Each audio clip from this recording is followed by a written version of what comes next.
What up? What is going on, ladies and gentlemen? It's your boy GS, and right now I went across a website that I thought was definitely had a very cool kind of thread here or article, whatever it is you want to call it. I don't know. I'm not into blogs and reading. You guys know I'm not smart. I don't like reading because reading means you have to put words together. But I thought this was pretty interesting, man. I want to share this with you guys and get your guys' opinion. I would love to know your guys' is that a word, guys'? Your guys' opinion on this. So it says, we have been asking for the last month some of the players you would like to see in MUT 15 that EA has yet to release. This list is based on a combination of popularity, overall skill, on and off the field charisma, and a wild card factor. We tried to poll both old and young football fans, and even we disagree with some of the results. Bear in mind that EA does not have the rights to some of these players, and we may never see them in any future Madden game. But if Eli Manning can win more Super Bowls than Peyton Manning, then anything is possible. I like how they put that right, because Peyton Manning is arguably the greatest quarterback of all time. And baby brother Eli just winning them rings, baby. Baby brother Eli, like, you can have all them records. I got these rings, baby. So we are relaunching our YouTube channel soon. We'll be giving away an Ultimate Legend 99 QB Michael Vick for either PS4 or Xbox One. Check out our Twitter for complete details this weekend. Okay, this is old, so don't go looking there for a Michael Vick. If you find their Twitter thinking you're going to win a Michael, I'm sure that's old. But let's scroll down. Number 10 is Dick Butkus, middle linebacker for the Chicago Bears. I like the art here. They all went with the National NFL League Most Wanted. They all have this same type of play art, and I thought it was pretty cool, man. So 99 overall, Dick Butkus is the number 10 overall Most Wanted card in MUT. Number 9, Chad Ocho Cinco, Mr. Headbutt himself. Chad Ocho Cinco was definitely in his prime, one of the most dominant receivers in the league. Somebody who had speed, who was able to take it over the middle, who was able to burn you over the top. Somebody who's just all around a very vicious receiver, and I thought he would be a good addition. Dick Butkus, I can't give you any opinion. That's before my time. I mean, look at that face mask. His nose is just out in the open. I mean, look at that difference. You know, nose guarded right here. That nose is just ready to be broken. I don't know. But number 9, Ocho Cinco, I've definitely seen Ocho in his prime, and he was a beast. I knew him back when he was Chad Johnson. Number 8, the late greats, may you rest in peace, Sean Taylor, one of the most vicious hitters in recent memory. Somebody I was watching from the University of Miami. Somebody who was just an absolute ball hawk. Somebody who was always around the ball. Somebody who was just an amazing overall player. And it sucks that his career got no pun intended, but shot down short due to him getting shot. I believe it was in a leg during a home invade, like a robbery. Basically, they wasn't expecting him to be home, and he ended up getting shot in the leg, and he ended up dying. It's sad when you see such great potential get taken off the field at such an early age, in the prime of his career. Somebody who has been a role model, somebody kids can look up to and try to, emulate and things like that. Definitely an amazing player. Somebody who I enjoyed playing with last year, who unfortunately was not in this year's game. Number 7, Eric Dickerson. Another guy was before my time. Don't really know too much about him, but I do know last year I was running folks over with Dickerson. An absolute... I don't know how accurate his MUT attributes are, but if it's anything like how it was last year, somebody who had the ability to run by you, through you, didn't matter. Very powerful back with good speed. And I definitely would like to have him this year. I'm not going to lie. If I can have Eric Dickerson back from last year, if I could pick 10 players from last year into this year, he would probably be one of them. I had a lot of fun running with him last year. Number 6, Jim Brown. Now, this is where all the old heads, like, let me tell you something about Jim Brown. Now, Jim Brown was the greatest running back of all time. We know you got Barry Sanders, and you got all of them, but Jim Brown was ahead of his time, baby. Jim Brown was the greatest running back ever. So, unfortunately, I've never seen him play. I could only see highlights and things like that, and those highlights are like mad old and black and white.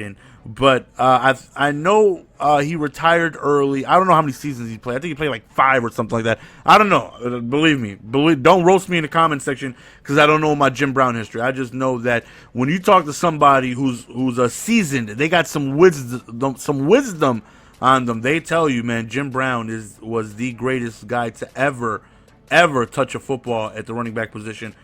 Somebody I would have loved to seen live. Like we get the opportunity to see, like an Adrian Peterson and different running backs, and Jim Brown back then was just somebody who was just electrifying back then. And I know a lot of people would love to have him in the game. He would probably be what Bo Jackson is now in the game. 100 trucking, 99 speed, like everything, like maxed out. Next one is my personal favorite. Terrell Owens. They couldn't even use a real picture of the man. They got to get a cartoon, man. But Terrell Owens, you guys don't understand how much packs would be opened trying to get this card right here if they ever release the Terrell Owens. Now, this is going to spark a lot of debate, but I personally think T.O. was always better than Randy Moss. That was the big debate. Kind of like Kobe, LeBron in football, it was T.O. or Moss. Now, Moss, you look at any Moss highlight, it's him doing two things: running by you, jumping over you. And don't get me wrong, those are two amazing things to be able to do. I'm not taking anything away from Randy Moss. Randy Moss is one of the greatest receivers of all time. But T.O. did everything. He blocked amazing. He could take a 4-yard pass over the middle, make 3 guys miss, score a touchdown. He was also the fastest guy in the field. He was complete. He did everything. And yes, I'm biased because I'm a 49er fan, man. Maybe Randy Moss is better. Maybe he's way better. But damn it, I'm a 49er fan, so I'm going to say T.O. is way better than Randy Moss. Yeah, I said it. He could do everything. He could run you over the top. Same thing Randy Moss could. He could jump on your neck. Same thing Randy Moss could. Well, okay, nobody could do what Randy Moss did that way because nobody had the jumping ability of Moss. But, T.O. would still go up and get it, but he also was a physical guy that went over the middle. You don't really see that too often with Moss. I guarantee you, go to YouTube, type in best highlights of Randy Moss. All of them are going to be streaks. Like, all of them. T.O. did everything. He went over the middle. He blocked. He did everything. The man was a complete receiver. And damn it, I'm biased. I'm a 49er fan. I would love to have this card. Like, this card would come home day one. I don't care how much I need to open. I don't care how many packs I need to open. I'm getting this card if he ever came out. One of my favorites, man. Somebody I would only hope could come into MUT. Number 4, O.J. Simpson. Another running back that all the old heads will let you know. That boy O.J., I ain't talking about the juice. Now. I'm talking about O.J. Simpson, baby. That man, again, was another running back that was before his time. Somebody I don't know anything about. I just know he's in jail for stealing stuff that belonged to him, which is crazy, right? But, another historic running back that was able to dominate the game when he was playing. Somebody who I'd never got to see him play, but somebody I'm sure a lot of people would be able to, let people know that he was a monster. I don't really ever see this card coming on. I don't ever see this card coming in, but I don't. And we all know why. I don't ever see O.J. Simpson coming to MUT. Ever. And we know why. But hey, the glove don't fit. You must have quit. He didn't do it, right? Let's go ahead and scroll down. Number 3, Randy Momo. Randy Moss was in that. Wait, are all of them cartoon? And I was over there bugging about O.J. No. That's a real picture of Chad, right? If it isn't, that's a really good draw. Okay, so number 3 is Momo, Randy Moss. What can you say about him, man? One of the most electrifying receivers in recent memory. Somebody who was an absolute monster. Somebody who just commanded a double team.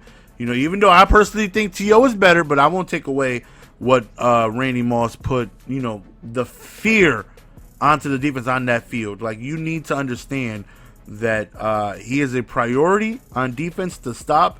You knew what he was going to do. You knew he was going to run deep, and you still couldn't stop it. You knew that there could be 3 people on him. They still going to throw it up to him, and you still couldn't stop it. Absolutely unbelievable. Whenever you got somebody that dynamic, when you know what they're going to do, and you still can't stop it, that's greatness, in my opinion. When you know this man is just running. He's just running fast, putting his hand up. I'm open. You throw it, and you still could not stop him. That is dangerous. This man is possibly the greatest vertical receiver ever that I know of. And who wouldn't love to see Momo back in the game? He would be a glitch this year because of the face catching. But definitely somebody people would love to have back. Number 2 would LaDainian Tomlinson. Let me tell you guys about LT. The greatest running back I've ever seen. I'm not saying he's the greatest ever. He's the greatest running back I personally have ever seen. Now, when I grew up, started to get into football, like really, really get into football and know players, this is when he was dominating. Back when, Priest Holmes, Sean Alexander, LT was the most dominant player in football. He was the best receiving back. He was the best complete all-around guy. He never left the field because he was that dangerous. He would line up in the slot and still be able to just torch linebackers and cornerbacks. Somebody who ran the ball hard. Somebody who, if this guy was in the game, how do you attribute this guy correctly? You can't do it without disrespecting him. You can't. You'd have to just drop one card. You know how like the 95 Ray Lewis card came out and is disrespectful to Ray Lewis? How Kuechly 95 card was better than Ray Lewis? Nothing against Kuechly, but it's like, come on. Ray Lewis is potentially the greatest middle linebacker of all time. His first card comes out and Luke Kuechly's card is better. And it's like, really? Like, I mean, you're just being disrespectful to the, one of the greatest linebackers of all time. LT would have to have like a Bo Jackson, just one card. That's it. Just bang, one card. And he would have maxed out speed, maxed out trucking, maxed out elusiveness, maxed out spinning, stiff arm. Everything this guy did, he did better than anybody.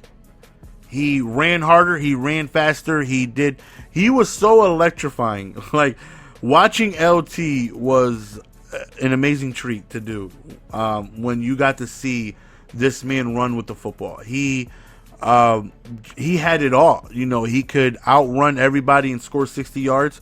He could make what seems like a 1-yard gain turn into a 13-yard gain by using his elusiveness. His vision for the field is just incredible, man. This is another card I would open so many packs to get. I would open a lot of packs to get this guy on my team. The number 1 most wanted card, according to the polls, Timothy Tebow. Tim Tebow. Let's be honest.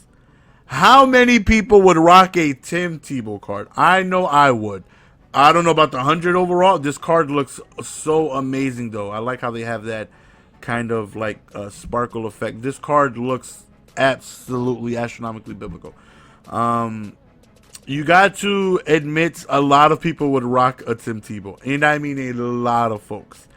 I would be one of them. The thing is, like, people ask me, do I think Tim Tebow should be a quarterback in the NFL? And my thing is, yes, absolutely. Even though his skill sets isn't the best. Neither was Vince Young, but they won games. That is what you can't take away from them. Tim Tebow won games. He came in, and the Broncos were what? The Broncos were what, 1-5, 2-5, or something like that. Tim Tebow came in and he won games. That is something you cannot take away from what he did. Same thing with Vince Young. Yeah, he wasn't the best. He was inaccurate at times. He ran the ball too often when he shouldn't have. But he won games. Tennessee was winning games with Vince Young. Why isn't somebody that is a proven winner doesn't get an opportunity? I don't understand it. I mean, listen. By no means do you not take Peyton Manning if you have the opportunity to get him over Tim Tebow. But Tim Tebow wins games, and I think he definitely deserves another opportunity. But that is the top 10 list of the most wanted players in MUT.